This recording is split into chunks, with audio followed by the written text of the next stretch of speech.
Kimberly Anderson Mut, and I'm the Director of Content here at GoFish Digital, and you're listening to Smarter Marketing in 10. Today we're talking to Calvin Nichols, SVP of Product, about internal adoption of AI.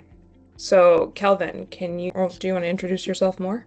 No, I think that's pretty sufficient. Okay. In short, really ensuring that the teams here are not just adopting AI necessarily, but really turning it into productization of AI and giving the teams tools that are more encompassing, a little bit more nuanced and sophisticated for the needs. So just to keep it succinct. Great. So, from your perspective, can you tell us what's going wrong or getting harder now? A lot of companies are struggling when it comes to the adoption of AI. Right now, I think most folks know they need it, right? Realistically, but they really don't know where to start. Mm-hmm. And the push is coming from a top-down approach. They're saying, hey, we need this, but ideally it's really coming from the folks that are leveraging it. And so it should really coming from the middle sections or the bottom sections. And sort of paired with both of those elements is just lack of communication or a clear direction when it comes to why to adopt all of those types of things. And from your experience, why do you think this is happening more now than ever?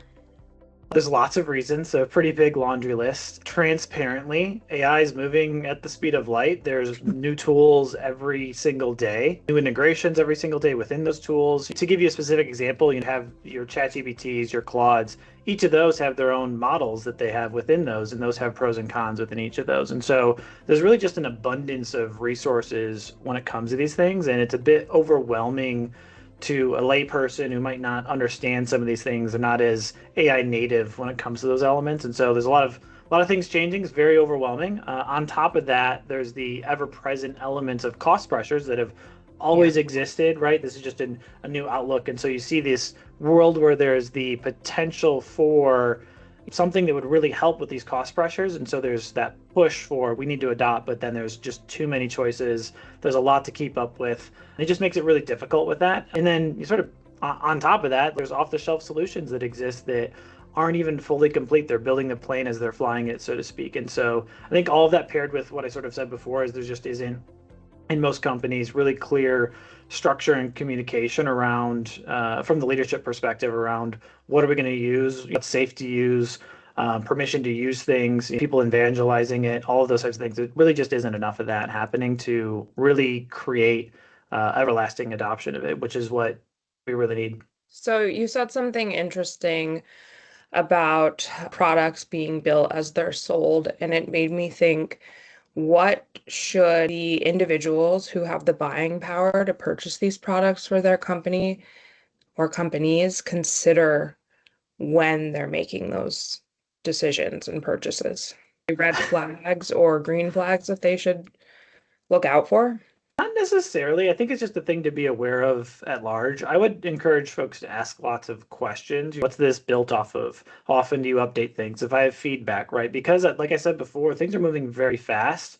The last thing you'd want to do is maybe purchase a solution off the shelf that becomes obsolete pretty Mhm. quickly, right? So a lot of these things are bought contractually for months, years at a time, and because things are moving so quickly, a certain model or a certain setup actually could become obsolete quick. And I'm not saying you shouldn't buy something that they're building as they're flying, because they're going to have to keep updating it, but you want to buy a thing that you're going to keep updating. I think that's the thing you want to look for. And so if that product needs to pivot that you're purchasing, they should be really transparent that they're going to pivot. And if they don't act that way or don't speak in those terms, it might be a bit of a red flag to what you're getting at.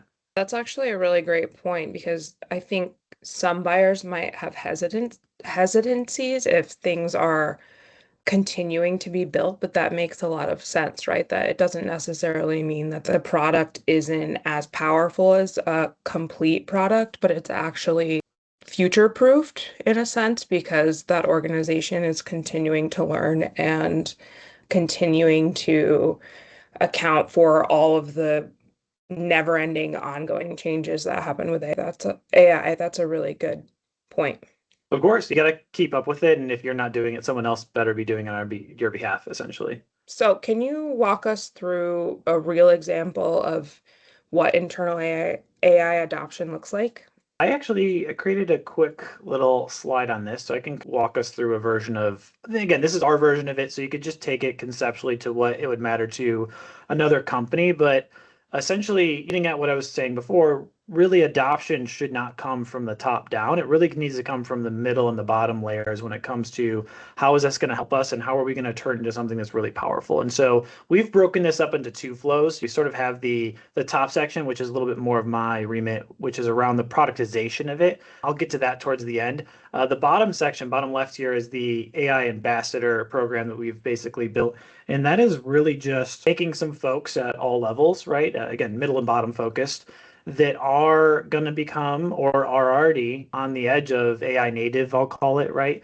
Which Dunning-Kruger effect, the more you don't know in a sense. And so these folks are very aware that the world is changing extremely rapidly, but they also feel like they're behind, but they're really excited about that world and really giving them a platform to internally discuss new tools with each other, avoid solving the same thing in two different areas. We would rather them partner together and solve it and create a better solution as a group. They also share and trickle down that information to their teams, the people they interact with, right? And again, these people don't need to be a specific person within your organization. They could be a person who manages a team. It could be an individual contributor. It could be a person at the ground level really interacting with your clients or your product or whatever your service is, right? You really want to have a good mix of folks because AI should be touching all sectors in a way. And so the goal for us was to really pull from all of the different service areas and get a really good rapport built across those folks cross-functionally. And so as they do really cool and amazing things, they should share that with each other because we want them to ideate off of another person's thing, to steal from each other, to really build this together and create a little bit more of a team mentality around the adoption. And It then, sounds like, sorry. sorry to interrupt you. It sounds like that ties back into that aspect of continued learning and iteration that you just mentioned. Yes, absolutely. These folks need to be curious on a daily basis. We really want them to be pushing the envelope. And if you have somebody that's just there to check off tasks, it's probably not the best fit for this. You want somebody who's going to take a step back and think about things differently. Is this the best approach? Is there a thing that I could do to make this quicker, faster, easier, more effective, better QA, all of those types of things. And then as you move into the top section here, right, that's more of the, well, we built something that we know is going to last for a good amount of time. How do we productize it so that we can help roll that out to the rest of the organization? Or maybe it's just something more complex, right? So the bottom group might be building a GPT as a smaller example and using that within their workflows or within their teams. And that's amazing, right? But then you get something a little more complex where you need a GPT to interact with a data set, to interact with Claude, and you're sort of creating multiple GPTs in sequence, and that's a little bit more complex. And so where the productization comes into the mix. And once you productize it, it's a little bit harder to maneuver. That's why it's important to have two layers, one that allows for an immense amount of flexibility as all these new products and things come in the mix, and another one that's, again, not saying it's inflexible, but it's just a little bit harder to change things. It takes weeks, not days, when it comes to the product side of things. For sure. All right, so thank you for sharing that. Can you give us 3 takeaways for the individuals who are watching this? What are some things that people should do differently? What are some things people should watch out for? Why do these things matter? Any project or any deliverable, I would encourage starting at what's their endpoint and when do we need to be there, and thinking about how do we Gantt ourselves to that point. So if you want adoption, say a certain point by end of year, what are the steps we need to take to get there? So it's really mapping that out. That'll give you some idea of what milestones you need to hit along the way. You'll also want to create some structure and some really clear and consistent communication. I'm going to be very honest.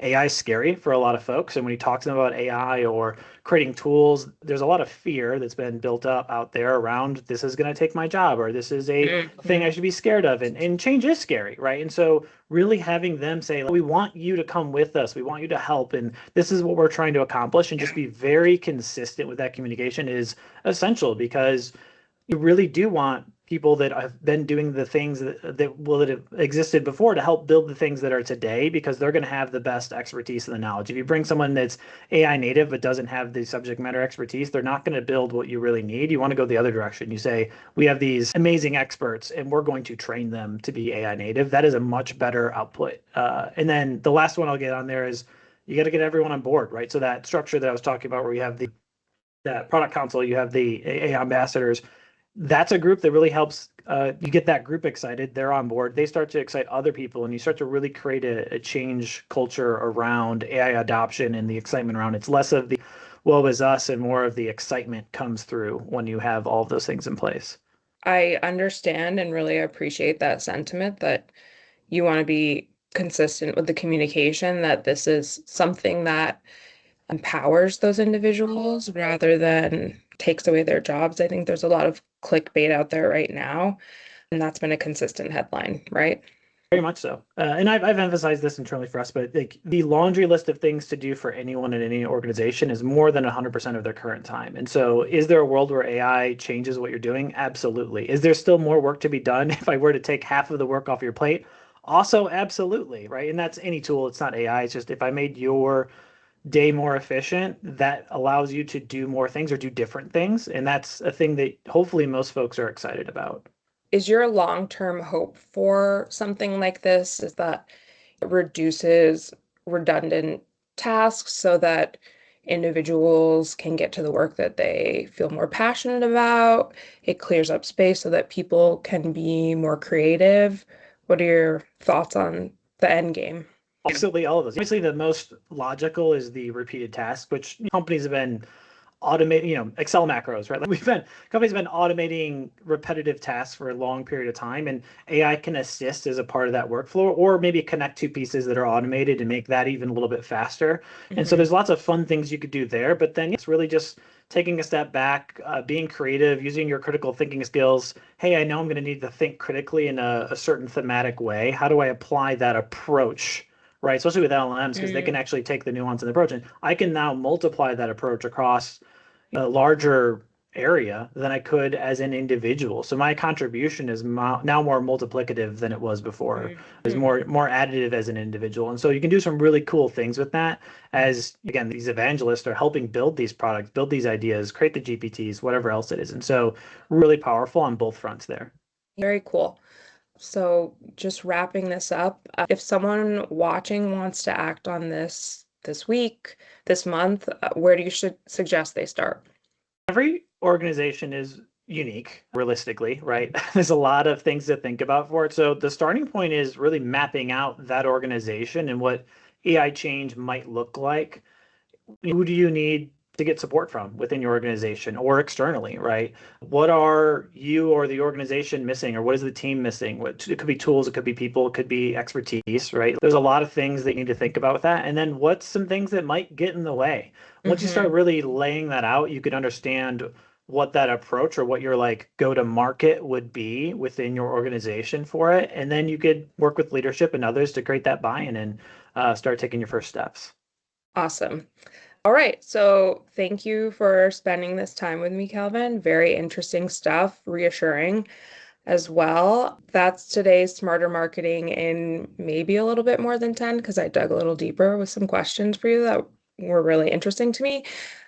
So if this is useful for those out there watching, please share it with someone on your team. Thanks for having me.